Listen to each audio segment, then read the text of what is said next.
I want to try something. Close your eyes and think of nothing. No darkness, just nothing. Think of nothing as an object in your mind. Imagine a universe where all matter has completely decayed. Photons and leptons are too far apart to form any processes, and the temperature is near absolute zero. There's nothing. Or, more accurately, nothing observable. All the stars have burned out. Black holes are now gone and disappeared. No change is occurring to make one moment distinguishable from the next, and perhaps, worst of all, there is no conscious being to witness this great nothingness. What I'm describing here is maximum entropy, the final stage of the heat death of the universe. The concept of maximum entropy is based on the second law of thermodynamics. In simple terms, this law of physics suggests that disorder increases over time in a closed system, a system where no energy leaves or enters. Energy will become more evenly distributed, moving from hot to cold areas to reach equilibrium. Heat itself is this transfer of energy. That's why your coffee gets cold when you leave it out too long, or why your house requires a heating system to work continuously to stay warm in the winter. This process is also irreversible.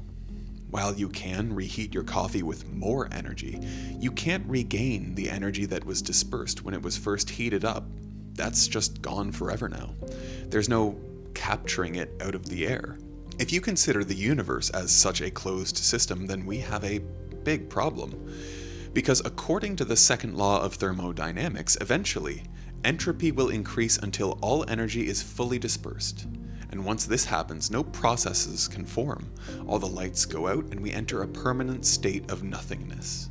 In a famous short story by the science fiction writer Isaac Asimov called The Last Question, he asks us to consider this lights out scenario. And more importantly, he poses an important question. Can humanity prevent the state of maximum entropy, or are we and the universe doomed to a dark, cold fate? But before we can address the last question, we need to address several other big questions first. We have many entropy-related problems to solve before the very distant future arrives in some untold trillions of years. While the universe drifts towards chaos, quite the opposite is happening in your digital life. Every time you go online, your life is being organized, tracked, and cataloged. Dozens, sometimes hundreds of companies are quietly collecting your data. Your name, your location, your browsing habits, even your search history. Piece by piece, they assemble it into a detailed profile of who you are. And those profiles don't just sit there. They're sold to the highest bidder to target you with ads, pull your attention in directions you didn't choose, and sometimes even end up in the hands of bad actors who use that information to try to scam you, which is exactly why today's sponsor, Incogni, exists. Incogni is a service that removes your personal information from the places you never even knew it was being stored. Data brokers, people search sites, and directories that treat your identity like a product. By law, these companies have to delete your data if you ask, but doing that yourself can take weeks, months, or even years. Incogni handles it automatically, continuously sending removal requests and working in the background to keep your data out of reach. And they've just introduced a new feature called custom removals. If you find a site exposing your personal information, you can simply send the link to Incogni, and their team will work to get it taken down, even if it's outside their usual network.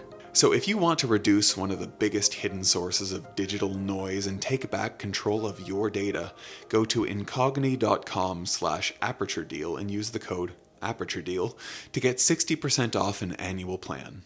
Now back to our story.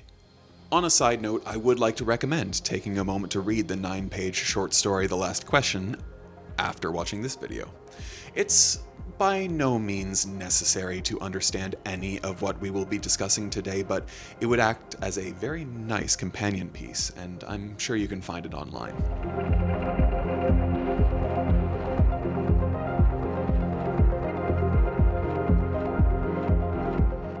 To live what many would consider a full life, we have to resist entropy at every turn, and we do this by consuming energy. It keeps our metabolism running, which in turn keeps the human body in a state of low entropy. This is something we have in common with all life on Earth, and potentially life elsewhere in the galaxy. Despite the proliferation of life, living has historically been a constant struggle. Before agriculture became a thing, food and water weren't always available. The intake of food from foraging and hunting would have been inconsistent. Even with the proliferation of agriculture, crops have failed due to weather conditions. Even today, countries still experience famines, though often as a result of political disorder as opposed to any kind of act of nature. Overall, though, we've managed to make low entropy a lot easier than when Homo sapiens first evolved. To keep ourselves at this low entropy state, however, we have to cause more entropy in our environment. To keep ourselves warm enough to live during colder weather, we have to use energy from the environment. We might burn wood or use a gas-powered furnace. Baseboard heating draws electricity from local power plants, which may use liquid natural gas or coal. Heat pumps are more efficient at using energy as are nuclear power plants. The power you can get from one pellet of nuclear fuel, for example, can power one home for several months. However, despite how efficient our technology can be, we're still causing some entropy. We're turning some energy into an unusable form to drive turbines. That energy disperses, and in the language of entropy, it's becoming disorganized. So, does that mean our planet is doomed to its own heat death long before the universe's heat death? If the Earth is a closed environment, then this would entail that no matter how efficient we become, we'd still ultimately experience maximum entropy at some stage or other. In this closed environment, we would only control how long our planet will last as a life-sustaining habitat. Inevitably, our planet would run out of usable energy. But here's the fortunate thing for life on Earth. Our planet isn't a closed system. Energy enters from a source that we're all, I hope, very familiar with: the sun. Our local star is our main source of energy, actually. It's what made life on Earth possible in the first place. It sends us energy, and we make tremendous use of it. That's why when we consider how best to limit entropy with our power needs, capturing energy from the sun may be our best option. Unlike fossil fuels, nuclear energy, and coal, solar fuel is nearly limitless. The only limited energy it uses is in the tools to capture that energy. They, of course, require resources and are subject to decay themselves. The sun's energy is critical for life, but it can be a curse in certain conditions. Greenhouse gases in the atmosphere absorb light, causing the bonds between atoms to vibrate. The energy and heat remain trapped rather than being released into space. Life on Earth requires a range of temperatures to maintain a low entropy state. As global temperatures rise, the planet becomes less hospitable to many life forms. Many plant species won't survive in these increasingly warm environments. The animals that require that fuel source will die off as well. Eventually, the Earth will become hostile to life, putting our ability to survive into question. Fortunately, thanks to our open system, we have a lot of control over the entropy at the planetary level. We just have to figure out the scientific and political solutions that harness the sun rather than turning it against us. We currently have ways of capturing the sun's energy. Solar panels are proliferating at a rate never seen before. They've become cheaper and more efficient than any other form of electrical generation. And while the influence of oil and gas companies is holding back some progress, the business case for solar may be too strong to be stopped. Solar holds a lot of promise for our immediate future, but the dreams of scientists imagine something far greater for capturing the energy of the sun. After all, Earth only receives 1,361 watts per square meter of irradiance from the sun, while the star itself actually outputs 380 billion quadrillion watts per second. The energy Earth receives is still substantial though. 8 hours of it could power our planet for the entire year. However, it may not be enough for our future ambitions. This limitation has led scientists to dream up concepts such as the Dyson sphere, a hypothetical megastructure that surrounds a star and captures all of its radiant energy. When scientists search the stars for evidence of extraterrestrial intelligence, they often look for signs of a Dyson sphere. The thinking is that an intelligent species with enough time would try to capture all of its sun's energy. On the Kardashev scale, this would be a Type 2 civilization. A Type 1 is a civilization that is able to utilize all the available energy sources on a single planet. Humanity is currently at 0.7449, just in case you were wondering. As long as our sun continues to shine, humanity has the opportunity to sustain a low level of entropy. But that introduces another important question that is addressed in the opening of Isaac Asimov's The Last Question. What I say is that a sun won't last forever. We're safe for 10 billion years, but then what? This is a question the character Lupao poses in the year 2061. In the world of Asimov's The Last Question, humanity has stopped using coal and uranium and instead has captured the sun's energy from a station that circles the planet.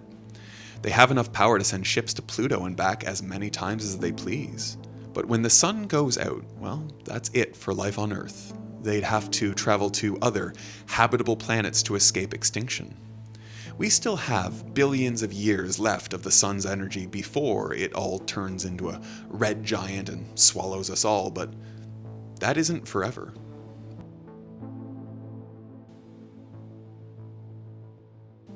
With technology that harnesses the full power of the sun, we could potentially capture enough energy to make traveling to a new habitable planet a very real possibility.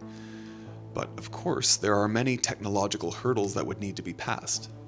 Perhaps the most obvious challenge is that the closest hospitable planet will be several light years away. Currently, we are nowhere near being able to travel at the speed of light. One of the strongest candidates so far for speedy space travel is a light-driven nano spacecraft. The breakthrough Starshot can theoretically reach 15 to 20% of the speed of light. The concept involves a fleet of about 1,000 spacecraft the size of a centimeter, propelled by ground-based lasers. The spacecraft would also deploy sails in a diameter of 5 meters to be propelled by light. If all goes according to plan, the Starship would be able to reach the closest star system, Alpha Centauri, within 20 to 30 years. The ship would then take 4 years to send back information about the surface of a potentially habitable planet, Proxima Centauri b. Since we humans are not the size of ants, the breakthrough Starshot project will be completely unmanned if it ever takes off. However, it's quite possible the billionaire investors have lost interest in the project due to their notoriously fickle nature. So maybe don't hold your breath for any updates. But if we are to take humans to other planets, several issues need to be addressed. Even if a ship is able to move at a similar speed to the breakthrough Starshot, we do have another problem with entropy. Conscious humans only live so long before their bodies become too disorderly to continue functioning. The passengers on board such a ship would have to enter some kind of cryogenic stasis, otherwise they probably wouldn't live long enough to arrive at this new world. Currently, we don't yet have the ability to sustain life this way, or more accurately, we don't have a way to revive life. There are currently a few projects underway, however. One example comes from the startup Tomorrow.bio, which is operating the first cryonics lab in Europe.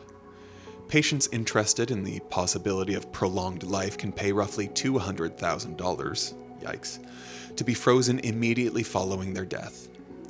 These patients aren't simply frozen, as that would irreversibly damage their tissue. The company first replaces all the water in the body with a cryoprotective agent. This solution consists of dimethyl sulfoxide and ethylene. The patients are then cooled quickly to negative 125 degrees Celsius. After that, they're slowly cooled from negative 125 to negative 196 degrees. Once they reach that temperature, they're stored in a facility in Switzerland, where they can wait as long as their temperature is maintained. The idea is to resurrect these stored individuals once there's a cure for the conditions leading to their death, and after we've figured out how to bring someone back from cryostasis. However, no one has been successfully brought back to life thus far, and it may simply be impossible to avoid resurrected patients suffering from severe brain damage. That is ultimately to say that there's no clear way to suspend life just yet. An alternative to cryostasis is the idea that travelers on board could also be a part of an intergenerational trip, with no realistic plans to see new planets for themselves. Such a project is currently underway, aiming to make interstellar travel possible by 2100. It's called the 100-Year Starship, a collaboration from the Defense Advanced Research Projects Agency, or DARPA, and NASA. The teams involved need to address one primary challenge: speed. Our current fastest moving object in space is the Parker Solar Probe, clocked at 430,000 miles per hour. At that speed, we wouldn't reach Proxima Centauri for 6,617 years. For comparison's sake, we don't have any known human texts that date back 6,000 years. But there are some promising solutions for speeding up a human-carrying starship. You essentially have two options: burn more fuel or develop new technology. The former would require an impractical amount of fuel or access to solar energy, which would be less accessible the farther away you are from the star. Fortunately, there have been big advancements in thrust technology. Nuclear fusion converts energy more efficiently and produces less radiation than existing nuclear power. Recent studies suggest that a fusion-powered spaceship could reach speeds greater than 62 million miles per hour. That would reduce the travel time to Proxima Centauri b to 45 years. With that speed, crew members would be capable of living through the entire voyage. But of course, there are yet more potential hazards. The hull of the ship would have to be strong enough to withstand micrometeoroids struck at high speeds. Keep in mind that a grain of sand traveling at 90% of the speed of light would contain enough kinetic energy to match a small nuclear bomb. There's also the fact that lying around all day with limited movement is very bad for the body. You would be at much greater risk of obesity, type 2 diabetes, and possibly even death. Passengers would need the ship to provide artificial gravity and room to move around to avoid serious health problems. Scientists will also have to contend with the radiation out in space. All of our space missions thus far have been protected by the Earth's magnetosphere. You've probably heard of space madness in film and television. Well, it isn't real per se, but studies have shown that several hundred days of isolation with a small crew can cause real strain on relationships. Many of them become antagonistic, which is a serious concern, given that these trips will likely take decades. We also have to consider the ethical concerns associated with interstellar travel. What if one or many of the passengers want to return to Earth in the middle of the journey? Would the plan allow them to return, or would it require them to follow through? That would be an extraordinarily painful circumstance for all involved. It could even turn violent, leading to a mutiny. The trip would certainly be long enough for passengers to change their minds from a sense of longing and anguish. If the trip spans several generations, you also face another ethical scenario. It's one thing for people to choose to live their entire life aboard a spaceship. It's another for people to be born on that ship and then forced into that life. They, of course, wouldn't be able to choose one way or the other. But having said that, aren't we all in a similar circumstance? None of us chose to be stuck on planet Earth with our population of over 7 billion people and our endless conflicts. Perhaps the circumstances only so different.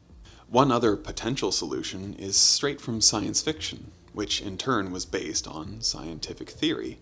I'm referring to the concept of the warp drive. If you've ever watched Star Trek, you're probably somewhat familiar with the concept. Instead of trying to travel through space in a linear fashion, the warp drive would theoretically bend space-time around your ship. It would contract the space-time in front while expanding it behind. This would allow the ship to travel at the speed of light without breaking the laws of physics. As it stands, however, the power required for such a ship would require nearly infinite energy. Unless some breakthrough in our understanding of dark energy comes along and changes everything, warp drives may have to stay on the USS Enterprise along with the best episodes of Star Trek.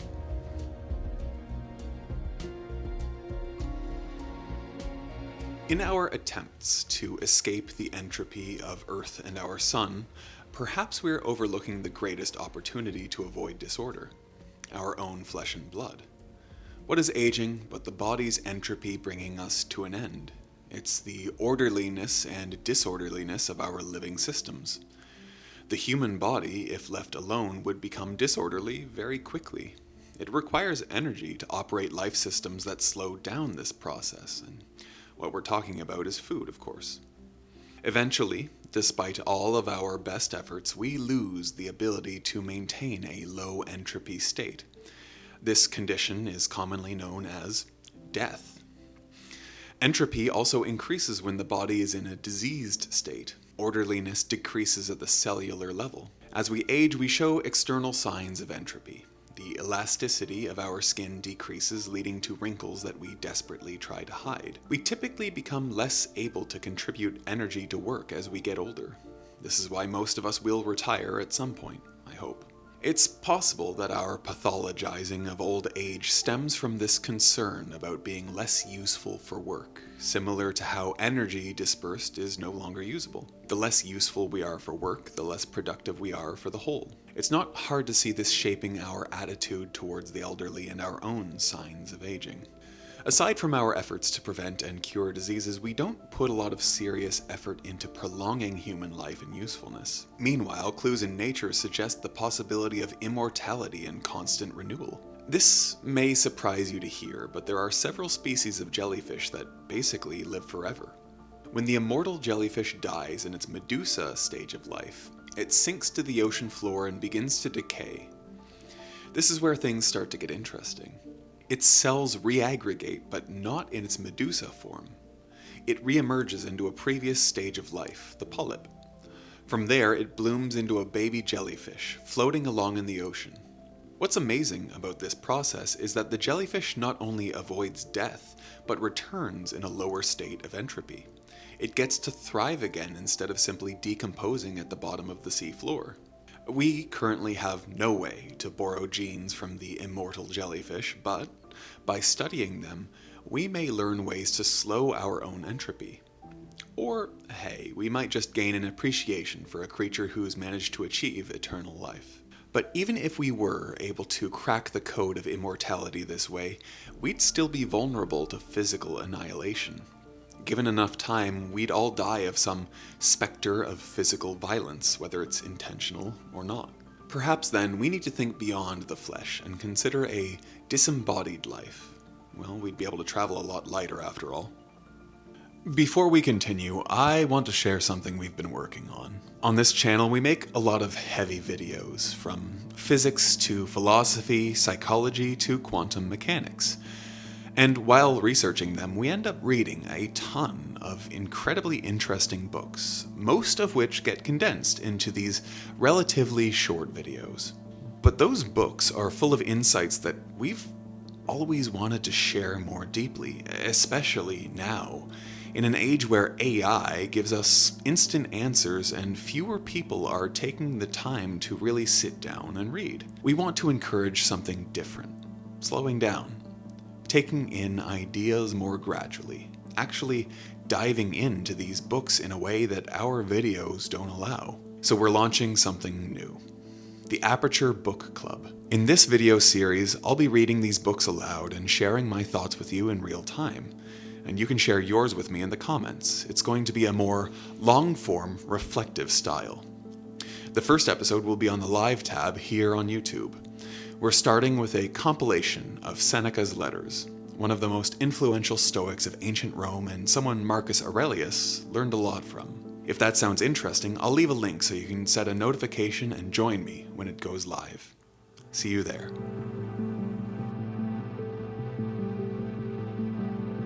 For interstellar travel, the body might be our biggest bottleneck, a weight that will tether us forever to our solar system and the fate of its star. But what if we could separate the mind from the body? What if we were as light as code that could hitch a ride on the breakthrough starshot or its government-funded alternative? But that does beg a pretty important question. How possible is the transfer of human consciousness into the machine? Mind uploading is the hypothetical process of transferring a person's mind into a computer. That's everything from your sensory experiences, your memories, your emotional responses, and your cognitive abilities. This isn't just meant to be a copy. It's intended to capture your subjective experience. You would be immortal in the digital world, provided no one accidentally unplugs the computer. I would assume that there's a robust backup power system in place in case of outages too. This whole concept relies on the assumption that consciousness arises entirely from the physical processes of the brain. And if that turns out to be true, then a very sophisticated computer would be able to replicate all of the brain's functions, including consciousness. Whenever I read about mind uploading, I always have one big question that I haven't seen convincingly answered. Would my conscious experience actually continue into the machine, or would it simply be a copy? One response is to suggest the continuity of consciousness is an illusion to begin with. Our awareness is actually just fragmented moments held together by the brain's internal mechanisms, including memory. This is very similar to the Buddha's original teachings. He described the feeling of the continuous I, or self, as simply the succession of mental states, with one state conditioning the next. A good defense of this position can be found in the Ship of Theseus thought experiment that goes something like this. Imagine Theseus's ship is preserved by replacing every plank one by one. Eventually, no original part of the ship remains. The paradox is, with no remaining part from the original, is it still Theseus's ship? When we apply this paradox to consciousness, something interesting happens. Much like the planks, our neuronal processes are constantly being updated, and yet we still experience ourselves as a continuum of the same self. Thus, is it reasonable to suggest that if you replaced every part of your brain with a computational equivalent, bit by bit, your conscious experience would continue? And once the pieces were entirely replaced, could consciousness not be sent over to another capable machine? Well, the potential issue with this line of reasoning is that it rests on a pretty big assumption, that you can reduce consciousness to physical processes, that consciousness is simply a byproduct of physical, observable brain activity. The physical description of the brain leaves out the lived aspect of experience. By reducing consciousness to the physical observations, you're just sidelining consciousness, you're not explaining it. That's what's known as the hard problem of consciousness. The physical explanation of the brain leaves out what it's like to exist and to experience. There remains an unbridgeable gap between the physical world and consciousness. How then would we ever know whether our continuity of consciousness, even if it is just illusory, could successfully transfer over to a machine if we couldn't verify the subjective experience? If you were able to transfer the mind to a machine and then back again, you could ask a person what it was like, whether they believe it was the same conscious experience that entered or not. But you could still never trust their testimony, as they would have the same memories of being a person, then a machine, and then a person again. They would not be able to tell whether they were the same continuum of consciousness. I'm not suggesting that there's necessarily something more to consciousness than what we could physically account for. Just that we can't be certain that we've managed to account for the entire mind, as we'll never have access to the lived experience from the external physicality. However, if our consciousness ends and a new one begins, that's still a very human continuum, even if it's not the original person being carried over. It may be more like an act of creation that could aid our struggle against maximum entropy.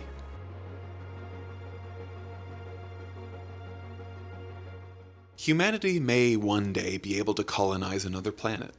Perhaps we send digitized human consciousness in small robot bodies at high speeds, sailing on beams of light. And then these highly intelligent machines use the resources of the new planet to build bigger bodies that can construct a more hospitable environment. Humans then arrive on the spacecraft powered by nuclear fusion to a new home that is well set up for their survival. Over millions of years, their population expands and then extends to more planets across the galaxy.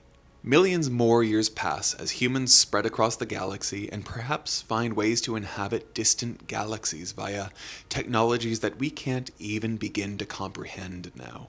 We likely have to leave our bodies behind at this point, and instead use lightweight avatars that are so efficient they require next to no energy. As billions of years pass, stars burn out one by one, and only digital versions of ourselves are able to exist. We're nearing the point now of maximum entropy, which leads humanity to confront the last question. Can we prevent the heat death of the universe, the end of ourselves and all processes in the universe?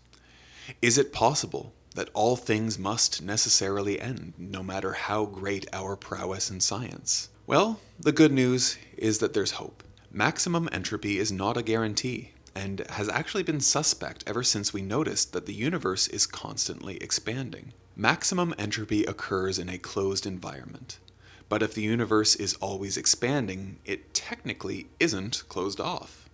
Order can continue to increase indefinitely. Life itself is a complex form of order, and it is uniquely able to produce more complex order. The continual expansion of the universe affords life the opportunity to continue creating more and more complexity. In this condition, there's no limit to the generation of order. But the story doesn't end there. There's a popular new theory that suggests the universe's expansion may begin to slow.